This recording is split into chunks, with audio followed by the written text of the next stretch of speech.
अस्सलाम वालेकुम। Welcome to my channel फाइस ओवर by Amna Shah. I hope कि आप खुश होंगे। कहानी शुरू करने से पहले आपसे रिक्वेस्ट है कि अगर आपको मेरा कंटेंट पसंद आता है तो प्लीज़ मेरे चैनल को सब्सक्राइब करें और लाइक करें। आइए कहानी का आगाज़ करते हैं। इस लड़की पर मुझे भी गुस्सा आ रहा था कि वो सच्ची बात छुपाने के लिए कदम कदम पर झूठ बोल रही थी, लेकिन मैं इसे ज़ाती दुश्मन समझकर सज़ा देने को अच्छा नहीं समझता था।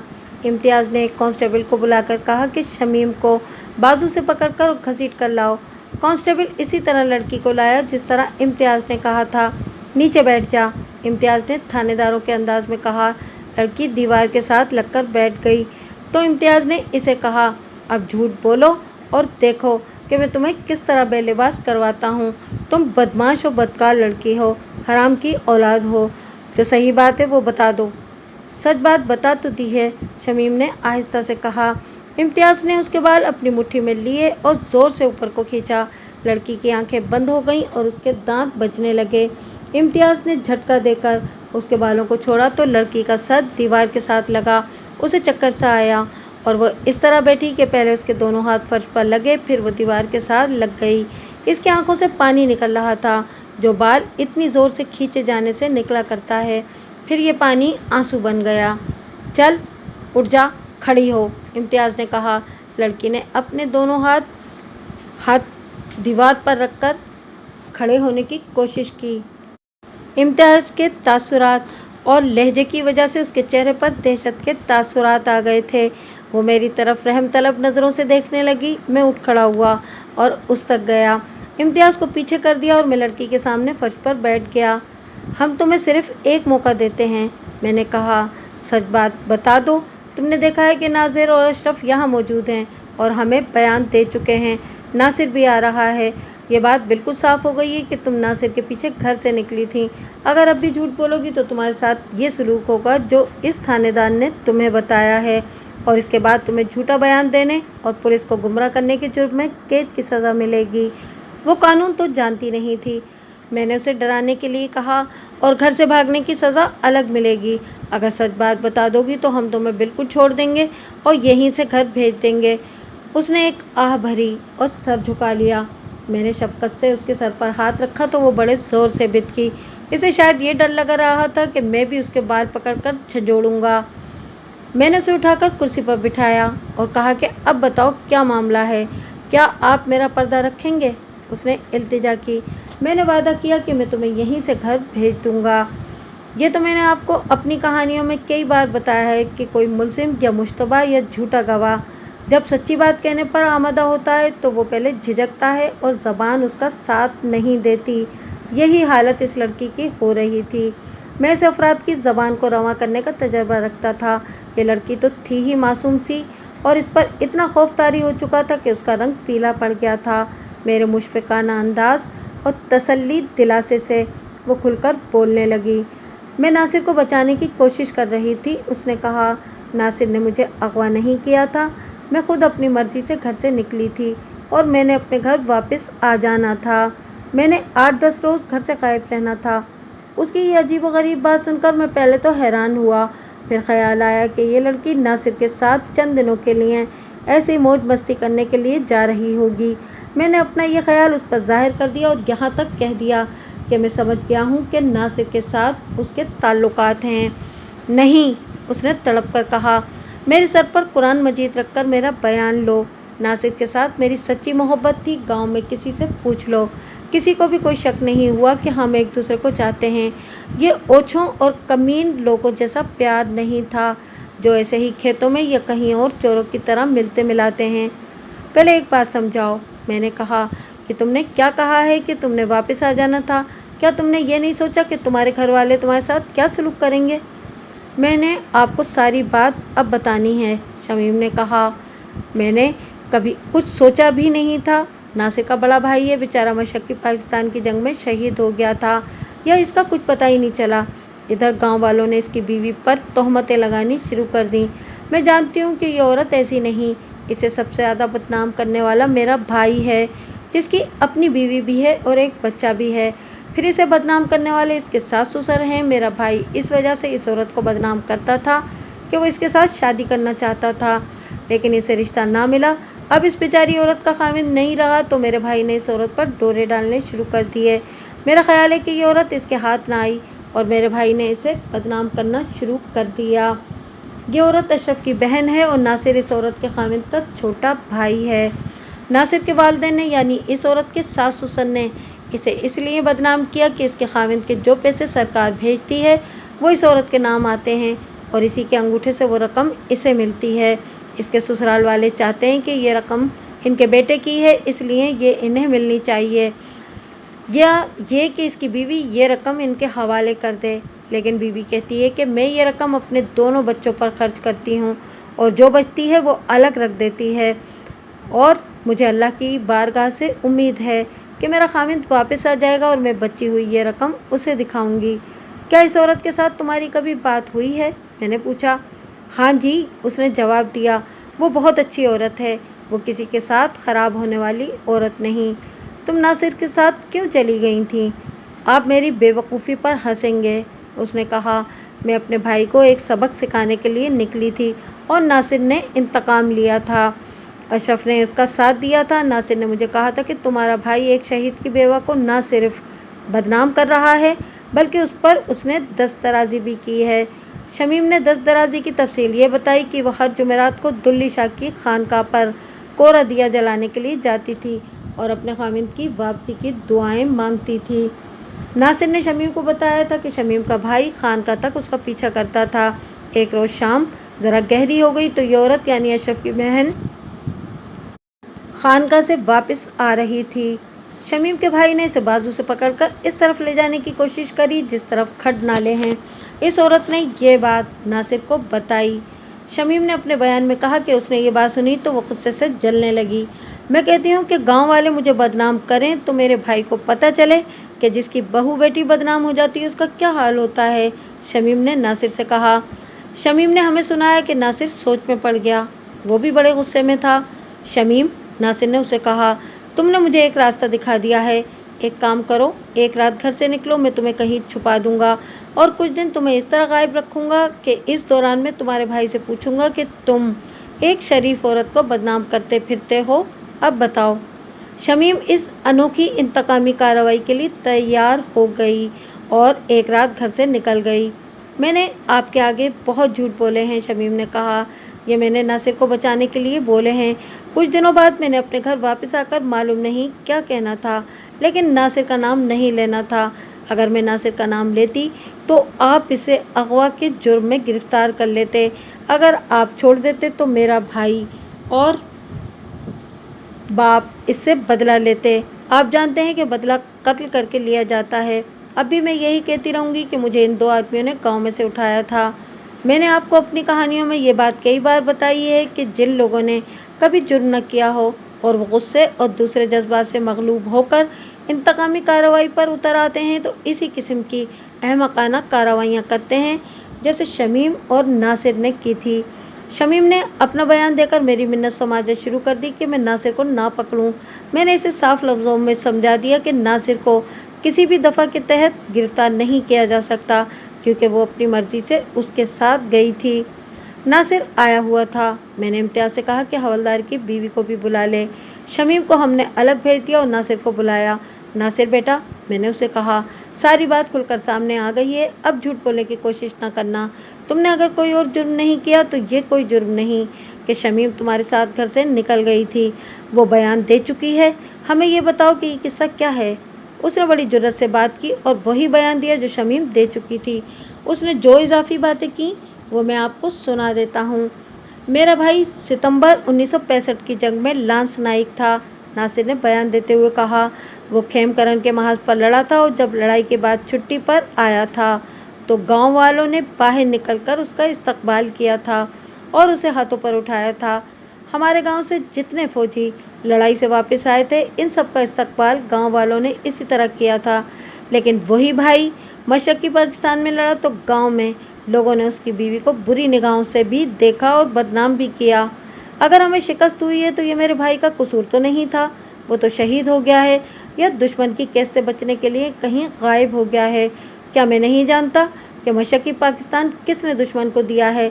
लेकिन मैं ऐसी बात मुंह से नहीं निकाल सकता। अगर निकालूंगा तो आप इसी जुर्म में मुझे गिरफ्तार कर लेंगे।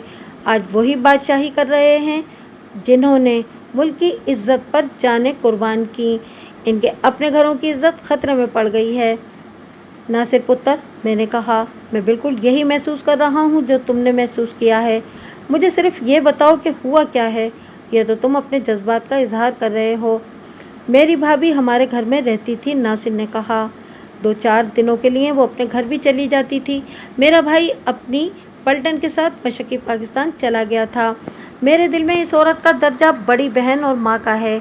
इसकी उम्र 27-28 साल है। मशरक़ी पाकिस्तान की जंग ख़त्म हुई तो मेरे भाई का कुछ भी पता न चला। मेरी भाभी ने हर जुमेरात की शाम दुल्ली शाह की खानका पर कोरा दिया जलाना शुरू कर दिया। मेरे भाई के सरकारी पैसे आए तो भाभी ने वो अपने पास रख लिए। मेरे साथ उसे बहुत प्यार है।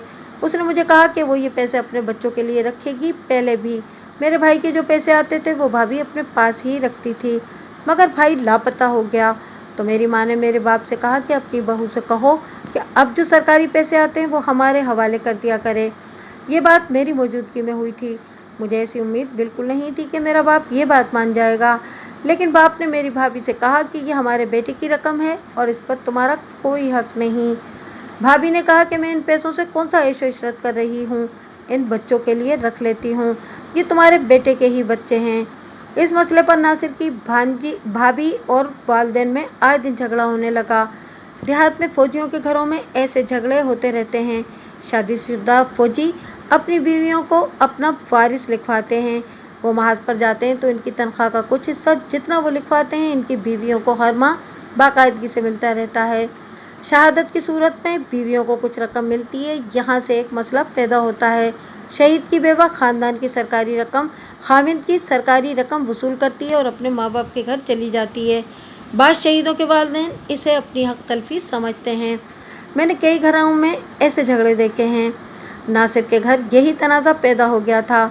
इसके भाई के मुतालिक अभी ये यकीन नहीं हुआ था कि वो शहीद हो गया है, इसीलिए उसने तनख्वाह में से जितने पैसे अपनी बीवी के नाम लिखवाए थे वो बीवी को मिल रहे थे। नासिर ने अपने बयान में कहा था कि इसके वालिदैन को ये ख्याल आ गया था कि उसका भाई शहीद हो गया है और इसकी बहुत सारी रकम मिलेगी। अपनी माँ के मुतालिक उसने साफ लफ्ज़ों में कहा कि वो लालची है। मैं इन झगड़ों और तनाज़ात के मुतालिक कोई राय नहीं देना चाहता। मैं सुना रहा हूँ कि इस केस में क्या हुआ। नासिर की भाभी भी आए दिन के झगड़ों से तंग आकर अपने वालिदैन के घर जा बैठी। इससे नासिर की माँ को और ज़्यादा आग लग गई। नासिर अपनी भाभी से मिलता रहा। माँ बाप उसे वहाँ जाने से रोकते थे, लेकिन वो अपनी भाभी को अपने शहीद भाई की बेवा समझता था। वो इसके घर जाता रहा। अपने भाई के 2 बच्चों के साथ तो इसे बहुत ही प्यार था। नासिर की बीवी की बदनामी की पहली आवाज़ नासिर की माँ के मुंह से निकली। ये आवाज़ फिर चली गई। मैं आपको ये भी बता दूं कि मुखबिरों ने भी बताया था कि ये औरत शरीफ है, लेकिन इस पर तोहमतें भी लग रही हैं। एक रोज़ भाभी ने मुझे एक अजीब बात बताई। नासिर ने बयान देते हुए कहा, शमीम का भाई उसे परेशान करता था। वो जुमेरात की शाम खानका पर दिया जलाने जाती थी तो वो भी पहुंच जाता और मोहब्बत का इजहार करता था। वो कहता था कि तुम्हारा खामिन शहीद हो गया है, तुम मेरे साथ शादी कर लो। मेरी भाभी उसे टालती रही। नासिर को भाभी ने ये बात उस वक्त बताई जब शमीम के भाई ने उसे शाम को पकड़ा और परे ले जाने की कोशिश की थी। इसके साथ शमीम के भाई ने यह भी मशहूर कर दिया था कि उसका नासिर की भाभी के साथ नाजायज़ दोस्ताना है। इसके बाद नासिर ने वही बयान दिया जो शमीम ने दिया था। नासिर ने शमीम की मोहब्बत का जिक्र बड़े ही जज्बाती अल्फाज में किया और एक दफ़ा तो उसके आंसू भी निकल आए। उसने बयान में कहा कि उसने शमीम को गायब करके उसके भाई को कहा था कि एक शहीद की बेवा को बदनाम करने और उस पर दस्त दराजी करने की खुदा ने तुम्हें ये सज़ा दी है कि तुम्हारी बहन किसी के साथ भाग गई है। शमीम के भाई पर तो ओस पड़ गई थी। नासिर की भाभी के भाई अशरफ ने भी शमीम के भाई को ताने दिए थे। अशरफ और नासिर की आपस में बहुत मोहब्बत थी। नासिर ने अशरफ के साथ मिलकर शमीम को गायब करने की स्कीम बनाई थी और ये तो मैं सुना चुका हूँ कि शमीम को छुपाने का इंतज़ाम अशरफ ने किया था। एक बात और जहन में रखें, अभी किसी को भी पता नहीं चला था कि शमीम 2 डकैतों के हाथ लग गई थी और वो बहुत बुरे तशद्दुद से गुजर चुकी है। नासिर की भाभी को बुलाया। उसके चेहरे पर गम और उदासी का गहरा तासुर था। खुदा ने इसे शक्ल सूरत भी अच्छी दी थी और कद काट भी अच्छा था, लेकिन इसकी किस्मत इसे धोखा दे रही थी। हमारे सामने बैठते ही उसके आंसू जारी हो गए। इम्तियाज़ ने और मैंने उसे तसल्ली दिलासा दिया और कहा कि उसका खामिंद इंशाअल्लाह वापस आ जाएगा। जहाँ तक थाने का ताल्लुक था, इस केस की तफ्तीश ख़त्म हो चुकी थी। इम्तियाज़ के पास एक लड़की की गुमशुदगी की रिपोर्ट थी। वो लड़की बरामद हो गई थी और उसने बयान दे दिया था कि उसे किसी ने अगवा नहीं किया था। वो अपनी मर्जी से नासिर के साथ घर से निकली थी। इम्तियाज़ ने लड़की के वारिसों को हवाले कर दिया था। लड़की की इस्मत दरी अलग जुर्म था। इम्तियाज़ अपने आप मुल्ज़िमों के खिलाफ कार्रवाई नहीं कर सकता था। इसके लिए लड़की और उसके वारिसों की तरफ से रिपोर्ट लाजमी थी। लड़की की गुमशुदगी और उसकी वापसी के सिलसिले में नासिर की भाभी के बयानात की ज़रूरत नहीं थी। ये तो मैं था जो इम्तियाज़ को परेशान कर रहा था। मैं अपनी पुरानी आदत के तहत बात की तह तक पहुंच रहा था और मैं ये ड्रामा मुकम्मल करना चाहता था। मैं इस ड्रामे का एक ख़ास पहलू आपको दिखा रहा हूँ। मैं चूँकि फ़ौजी इलाके का आदमी हूँ जो मुल्क को तकरीबन आधी फ़ौज फराहम करता है, इसलिए मैं दर्दमंदी से ये पहलू पेश कर रहा हूँ। फ़ौज हुकूमत की तलवार होती है। जब ज़रूरत पड़ी इसे न्याम से निकाल लिया और जब जी में आई इसे न्याम में डाल लिया। हमारी फ़ौज जब भी न्याम से निकली इसने दुश्मन को घुटनों बिठा दिया और हर फौजी ने पाकिस्तान की आबरू को अपनी माँ, बहन और बेटी की आबरू समझकर जान की बाजी लगा दी।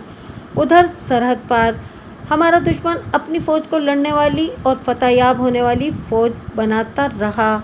इधर हमारी लड़ने वाली और फतहयाब होने वाली फ़ौज को सियासी खेल का खिलौना बना लिया गया। फ़ौज हुकूमत की तलवार थी, लेकिन हुकूमत फ़ौज की तलवार बन गई। जनरल सियासी लीडर बन गए और उन्होंने अपने ही मुल्क को फतेह कर लिया। इधर तुम उधर हम वाले सियासतदान आ गए। उन्होंने मशरक़ी पाकिस्तान की 1970-71 वाली सूरत हाल को अपने मफाद के लिए और हमारे दुश्मन ने अपने अज़ाइम के लिए गनीमत जाना। मैं तो कहता हूँ कि मुक्ति बाहिनी ने हमारी फ़ौज को इतना नुकसान नहीं पहुँचाया जितना हमारे अपने मशरक़ी और मगरबी सियासी लीडरों ने पहुँचाया। हमने मशरक़ी पाकिस्तान में शिकस्त खाई है, लेकिन ये फ़ौजी शिकस्त नहीं थी। फ़ौज अपनी रवायती शुजाअत से लड़ी, लेकिन आप खुद सोचें कि 3.5 डिवीज़न फ़ौज, 12 डिवीज़न फ़ौज और 1 लाख कमांडोज का मुकाबला किस तरह कर सकती थी। दुश्मन ने अपनी एयरफोर्स के 10 स्क्वाड्रन इस्तेमाल किए थे। इसके बावजूद हमारी फ़ौज जिस शुजाअत से लड़ी वो अपने दुश्मन के जनरलों की लिखी हुई किताबों में पढ़ें। जनरल अरोड़ा ने, जिसे भारत में फातह मशरक़ी पाकिस्तान कहा जाता है, हमारी फ़ौज के लड़ने के जज्बे और अस्करी अहलियत को सराहा है और एक इंटरव्यू में कहा था कि पाक आर्मी को अपनी सियासी और फ़ौजी लीडरशिप ने शिकस्त और सरेंडर तक पहुंचाया है। जंग होती है तो कभी हर मैदान के फातह को भी हार जाते हैं, लेकिन वो अगली जंग में शिकस्त को फतेह में बदल लेते हैं। हमारे उस वक्त के नए हुक्मरानों ने फ़ौज को शिकस्त का जिम्मेदार ठहराकर अपने आप को बेगुनाह साबित कर दिया। इस सूरत हाल ने ऐसी कहानियों को जन्म दिया, जिनमें से एक ये है। एक हवलदार की बीवी मेरे और इम्तियाज़ के सामने बैठी रो रही थी। इस हवलदार के छोटे भाई नासिर की ज़बानी आप पढ़ चुके हैं कि यही हवलदार जब लांस नाइक था जो सितंबर 1965 की जंग लड़ा था और गांव में आया तो लोगों ने उसे हाथों हाथ लिया था। यही हवलदार जंग में लापता ये शहीद हो गया तो लोगों ने उसकी बीवी को बुरी निगाहों से देखना शुरू कर दिया। उस बीवी ने जो बयान दिया वो बहुत ही लंबा, दर्दनाक, बल्कि बड़ा ही शर्मनाक था। मैं ये आपको अपने अल्फाज में सुनाता हूँ। सबसे पहले तो उसने अपने सास ससुर के रवैये का रोना रोया। उसने एक लम्हे के लिए भी तस्लीम नहीं किया था कि उसका खामिद शहीद हो गया है, लेकिन उसकी सास और ससुर ने फ़र्ज़ कर लिया था कि वो शहीद हो गया है और वो जो थोड़ी बहुत रकम हर महीने आती है वो इन्हें इनके बेटे की कीमत के तौर पर मिल रही है और इस पर इनका हक है। बीवी का तो ये आलम था कि हर जुमेरात की शाम एक खानका पर दिया जलाने के अलावा नमाज और नफिल पढ़ती और खामिद की सलामती के लिए रो रो कर दुआएं मांगती थी। हमारे सामने उसने अपने इन जज्बात का इजहार ज़बान से कम और आंसुओं, सिसकियों और हिचकियों से ज़्यादा किया। बोलते बोलते एक बार तो वो ऐसे जोश में आई कि उसने अपने सीने पर हाथ रखकर और सर ऊंचा करके कहा कि मेरा दिल गवाही देता है कि मेरा खामिद जिंदा है और मुझे पैदा करने वाला उसे वापस लाएगा। हवलदार की माँ ने अपनी इस बहू को आवारा और बदकार औरत कह डाला और यहाँ तक मशहूर किया कि उसकी बहू ने उसके बेटे नासिर के साथ उल्टे सीधे ताल्लुक़ कायम कर रखा है। हवलदार की बीवी ने बयान देते हुए कहा कि वो किसी को बताते डरती थी कि गांव के 4 आदमियों ने उसे फांसने के बड़े जतन किए थे। इनमें 2 मोअज़्ज़िज़ीन भी शामिल थे। वो अपने भाई अशरफ और अपने देवर नासिर को ही बता सकती थी, लेकिन इसलिए नहीं बताती थी कि वो दोनों नौजवान हैं और ये बहुत बुरा इंतकाम लेंगे, जिससे उनका अपना अंजाम भी बहुत बुरा होगा। उसे सबसे ज़्यादा परेशान करने वाला शमीम का भाई था। जब ये दोनों गैर शादीशुदा थे तो शमीम का भाई इस औरत के साथ शादी करना चाहता था, लेकिन इसे रिश्ता नहीं दिया गया था। अब दोनों शादीशुदा थे और दोनों के बच्चे थे। शमीम के भाई ने हवलदार की बीवी को रास्ते में रोक रोक कर ये कहना शुरू कर दिया कि वो अपनी बीवी को तलाक दे देगा और उसके साथ शादी करना चाहता है। ये औरत उसे भी एक ही बात कहती रही कि उसका खामिन जिंदा है। एक रोज़ हवलदार की बीवी खानका पर दिया जलाने गई तो शमीम का भाई वहाँ पहुँच गया और उसे कहने लगा कि वो रावलपिंडी गया था। वहाँ से फौजी दफ्तर से पता चला है कि हवलदार शहीद हो गया था और इसकी पक्की इत्तला आ गई है। मैं अपने भाई को कल ही भेजूंगी। हवलदार की बीवी ने कहा, जब तक मुझे सरकारी इत्तला नहीं मिल जाती मैं यही समझती रहूंगी कि वो जिंदा है और मैं सारी उम्र अपने बच्चों के साथ उसकी रात देखती रहूंगी। दूसरे दिन इस औरत के कहने पर अशरफ और नासिर शमीम के भाई से मिले और इसे कहा कि वो इनके साथ उस फौजी दफ्तर में चले जहां से इसे हवलदार की शहादत की इत्तला मिली है। ये शख्स टाल मटोल करने लगा। इन दोनों ने इसे कहा कि वो इससे आने जाने का किराया देंगे, लेकिन वो साफ टाल गया। इससे इन्हें शक हुआ कि इस शख्स की नीयत ठीक नहीं, लेकिन हवलदार की बीवी ने इन्हें अभी तक नहीं बताया था कि ये शख्स इसे परेशान करता रहता है। इस औरत ने हमें बताया कि शमीम के भाई ने भी इसे बदनाम करना शुरू कर दिया। इसके हमदर्द सिर्फ 2 थे, एक अशरफ जो उसका सगा भाई था और दूसरा नासिर जो उसके खामिद का भाई था। नासिर के मुतालिक वो बार बार कहती थी कि ये लड़का इसे अपने बच्चों की तरह अजीज है। आखिर एक रोज़ हवलदार की बीवी ने अशरफ और नासिर को बताया कि शमीम के भाई ने इस पर दस्तराजी की है। उसने ये भी बताया कि वो इसे कई महीनों से परेशान कर रहा है और इसे बदनाम करने में उसका हाथ है। इसके साथ ही उसने इन दोनों लड़कों से कहा कि वो इंतकामी तौर पर कोई उल्टी सीधी हरकत ना कर बैठें, वरना सारा गांव उनके खिलाफ हो जाएगा। तुम थानेदार हो, उसने कहा, क्या तुम इतने बड़े अफसर हो कि ये काम नहीं कर सकते कि लोगों को ये समझाओ कि मशरकी पाकिस्तान मेरे खामिद ने तो नहीं हिंदुस्तान को दिया। अगर उसका कोई कसूर है तो उसकी सज़ा उसकी बीवी और उसके बच्चों को ना दो। इस शख्स को जिसने खानका के करीब मुझ पर दस्तराजी की थी, खुदा ने सज़ा दे दी है। इसकी कंवारी बहन अपने किसी आशना के साथ घर से भाग गई थी, अब वो थाने में बैठी है। क्या ये थोड़ी बेइज्जती है? परसों ये मेरे सामने आ गया और मुझसे कन्नी कतराने लगा। मैंने आगे होकर पूछा कि तुम्हारी बहन कहाँ गई? उसने सर झुका लिया और आगे चल पड़ा। मैंने कहा कि ये खुदाई इशारा है, इसे समझो और तौबा करो। हवलदार की बीवी को मालूम नहीं था कि शमीम को उसके अपने भाई और अपने खामिद के भाई ने घर से गायब किया था। अगर इस थाने का थानेदार मैं होता तो मेरी कार्रवाई कुछ और होती, लेकिन अब हालात बिल्कुल ही बदल गए थे। थाने भी वो थाने नहीं रहे थे। मैंने न्याज से इम्तियाज से पूछा कि वो क्या करना चाहता है। उसने कहा कि वो जान छुड़ाना चाहता है। लड़की लापता हो गई थी, वो खुद गई थी और खुद ही वापस आ गई है। डकैती के मुलजिमों का केस ही अलग था, अलबत्ता उन्होंने शमीम के साथ जो ज्यादती की थी वो काबिल गौर थी। इम्तियाज ने शमीम को बुलाया। देखो शमीम, उसने लड़की से कहा, अगर तुम ये चाहती हो कि जिन मुलजिमों ने तुम्हारे साथ ज्यादती की है इन्हें सज़ा दी जाए, तो ये सोच लो कि कोई गवाह नहीं, तुम्हें अदालत में बयान देना पड़ेगा और मुलजिमों के वकील ऐसी जिरा करेंगे कि तुम शर्म के मारे बोल नहीं सकोगी और ये कहकर भाग आओगी कि तुम्हारा इल्ज़ाम झूठा है। अब अगर तुम्हारा डॉक्टरी मुआयना कराया जाए तो ये बेफ़ायदा होगा।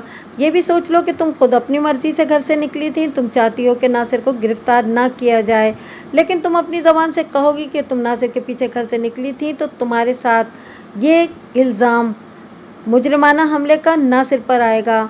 नहीं नहीं, उसने जोर देकर कहा, मैं सारे गांव में जलील नहीं होना चाहती और मैं नासिर को गिरफ्तार भी नहीं होने दूंगी। मैं आपसे अर्ज़ करती हूँ कि ये मामला दबा लें और किसी को पता न चलने दें कि मेरे साथ क्या हुआ है। इससे आप अंदाज़ा करें कि इस लड़की को नासिर से कितनी ज़्यादा मोहब्बत थी और उसके साथ ही आपको ये अंदाज़ा भी हो जाएगा कि ये लड़की कितनी ज़हीन और अक्लमंद थी। इसके बाद इम्तियाज़ ने शमीम के भाई को बुलाया اور اس کی بہت ہی زیادہ بے عزتی کی۔ کسی آدمی کی تشدد سے ایسی حالت نہیں ہوتی جتنی اس بے عزتی سے ہوئی جیسی اس شخص کی۔